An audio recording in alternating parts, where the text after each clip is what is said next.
news, a big change that could be coming to Crystal, how it would impact people trying to sell their homes. Then later in our show, something local craft beer fans are anxiously awaiting. We think Maple Grove is a place where this is going to succeed. We'll visit Maple Grove's very first taproom under construction. But first, accusations of criminal sexual conduct against a Champlin Park soccer coach. 12 News starts right now. Hello and thanks for joining us. The head coach of the Champlin Park girls soccer team is accused of having sex with a 13-year-old boy. 31-year-old Rebecca Noonan is charged with third-degree and fifth-degree criminal sexual conduct. And Delane Cleveland joins us now with more. Delane? Mike and Alex, according to the criminal complaint, the incident happened sometime between August 1st and September 30th of last year. The complaint says Noonan went into the boy's bedroom at his home in Ramsey and had sex with him while his mother was gone. She told the boy to keep their encounter a secret, but he told his siblings what happened. The Anoka-Hennepin School District says they're aware of the situation. We know that, that the coach was arrested. We know that she has now left jail, and now we're at the position we're in now is trying to make contact and trying to get more information from her on this incident and just how it might impact her status as the coach. Noonan has been a coach at Champlin Park since 2007, first serving as an assistant on the girls' soccer team before taking the head coaching job in 2012. Anoka-Hennepin officials say Noonan doesn't hold any other positions within the district, but she was supposed to run a soccer camp on school grounds next week. Instead, other coaches will be in charge of that. Her future status as the head coach is now under review.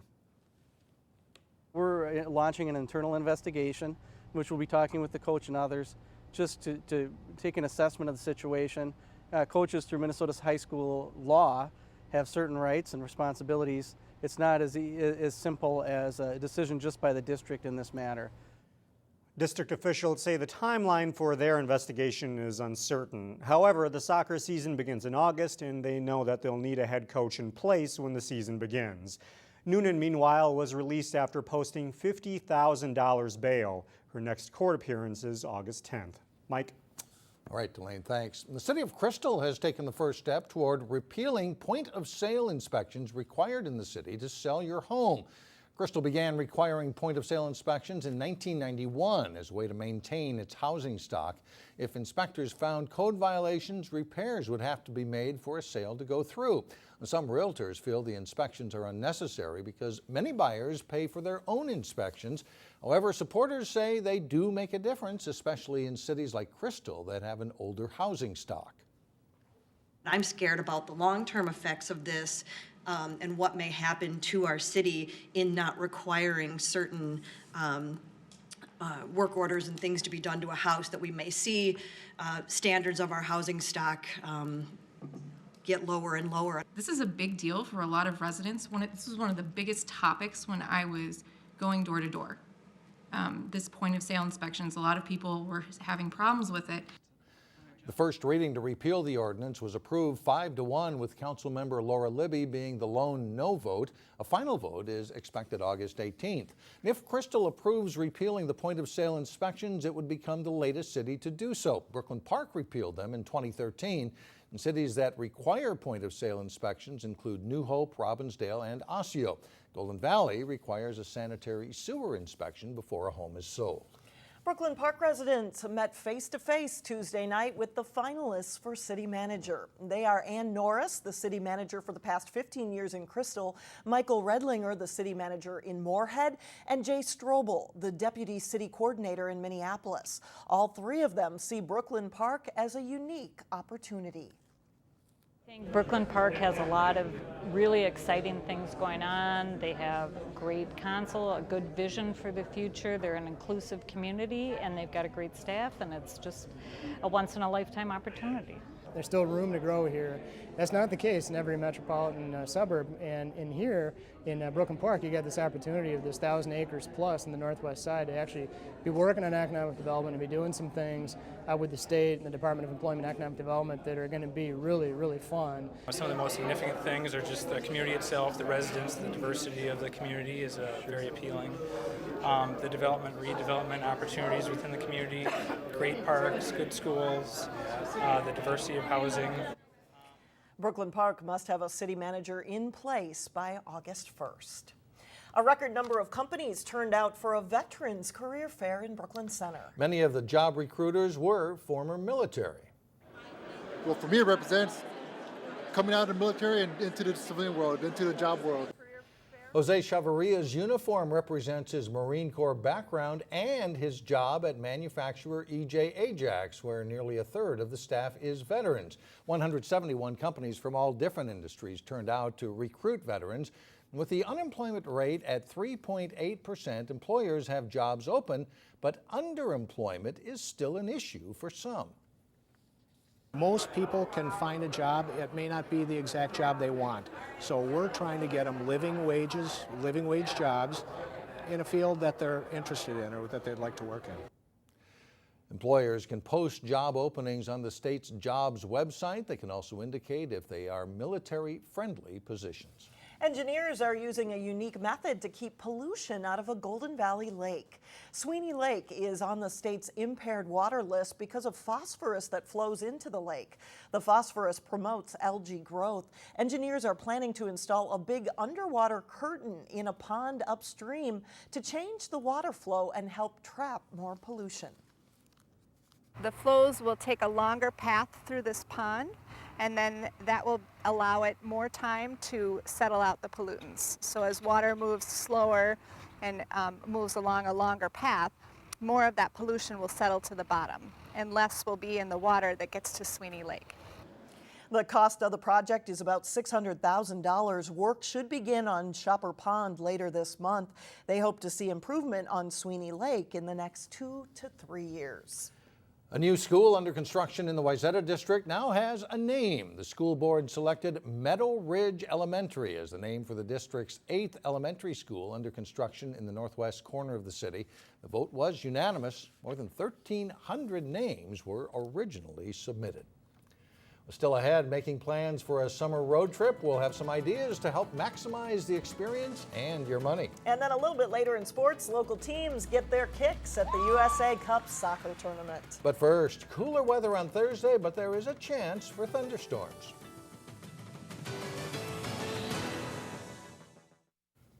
Gas prices continued to be cheaper than last year at this time. More Americans are taking advantage. As a result, AAA reports travel by car is up, and it's not too late to plan a road trip still this summer.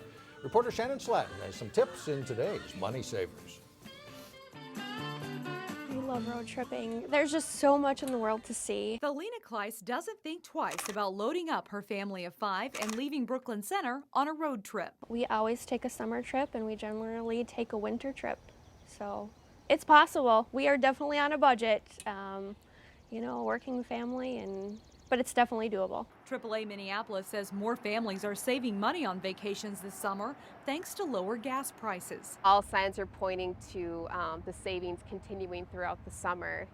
So we should see millions of people hitting the road for their summer road trip this year. You can also cut the cost of gas down further by avoiding congestion and doing what you can to be fuel efficient. Some people strap their luggage to their roof, and while that works for some people, they need to keep in mind that that does create wind resistance, so it's going to be harder on your vehicle and on your fuel efficiency. So if you can, take as little as you can and store it in your vehicle. Where do we really want to go, and what do we want to get out of the trip? Thelina Kleiss says road trips come down to good planning and staying in your budget. When we travel, we have an envelope for gas, we have an envelope for food, and we have an envelope for entertainment.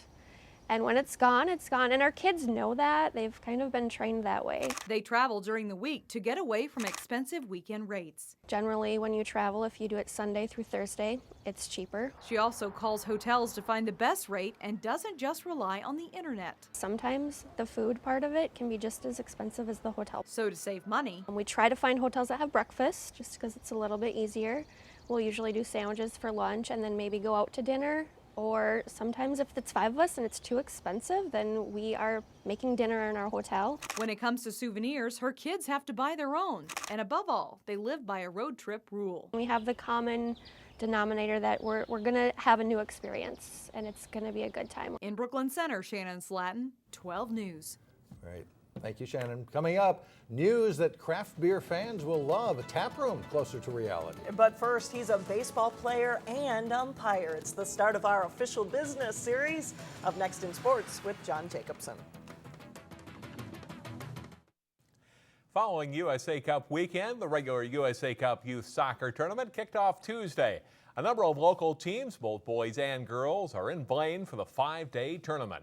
Maplebrook Vukovi from the Maple Grove area in black, facing the Northwest Kickers of Brooklyn Park in an under-15 girls gold division match. Grace Nelson declared Devick for the shot and goal, and Maplebrook takes a 1-0 lead early in the first half.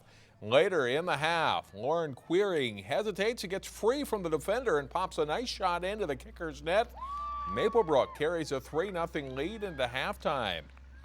Second half, and the ball comes in on net and deflects to Maplebrook's Morgan Palmer, and that's her team's 4th goal of the day. Nice through ball from Haley Ramberg to Nelson, who chips in another as Maplebrook improves to 2-0 in pool play with a 6-0 win.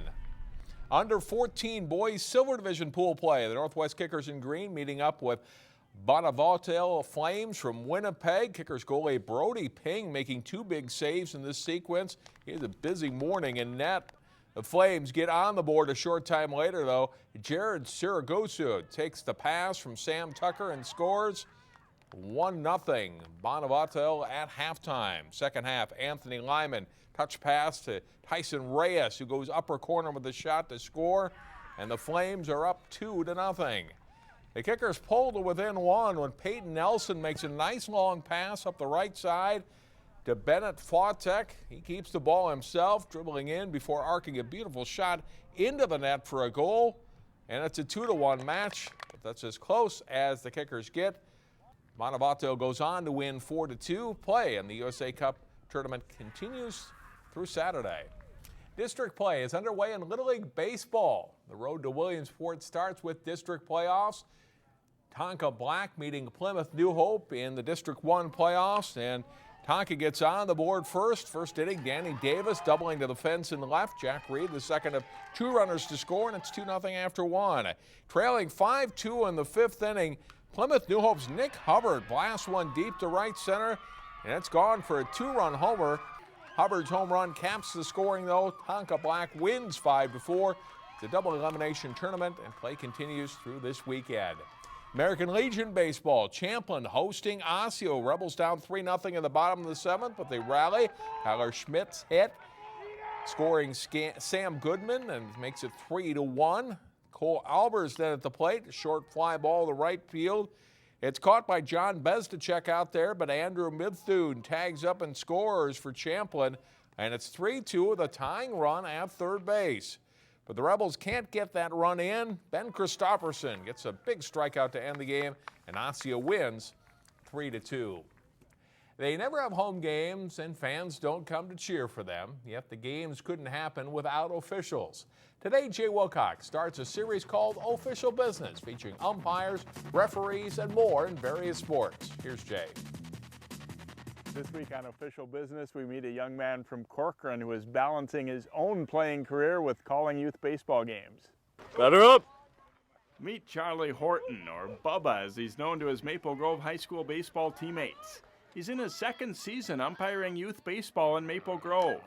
Well, last year one of my friends had been doing it, and he said that it was a good way to make some money, and it was fun to come out and watch a game and call a game. And I thought it was a good idea, so I signed up for the training class, got certified, and it was fun coming out to the ballpark, watching the teams play, watching the little kids grow, and it really kind of brought memories back to when I played in these leagues. Horton just finished a standout sophomore season for the Crimson and is a key player for the Maple Grove Legion team. He says the kids he umpires for don't know about his playing talents. Honestly, I don't think any of them do, because I've never really had any kids come up to me and tell me that they knew me from TV or just from reading the paper or something like that. So it's kind of nice for them to not know that, so they don't really judge me. The best piece of advice Horton got at umpire training: don't get ahead of yourself. The timing piece, just you see a play happen, just wait a half a second and then make your call. You don't want to get too eager, otherwise you start making bad calls, then you got to adjust and it looks really bad for you. Safe! He's mixing playing and umpiring this summer and probably will in future seasons. So has Bubba become more sympathetic to umps when he's playing? Yes, definitely. Yeah, in our games I used to kind of question umps' calls a lot, but now I realize that a lot of it's a matter of judgment and that the umpire might not always have the best angle on the field.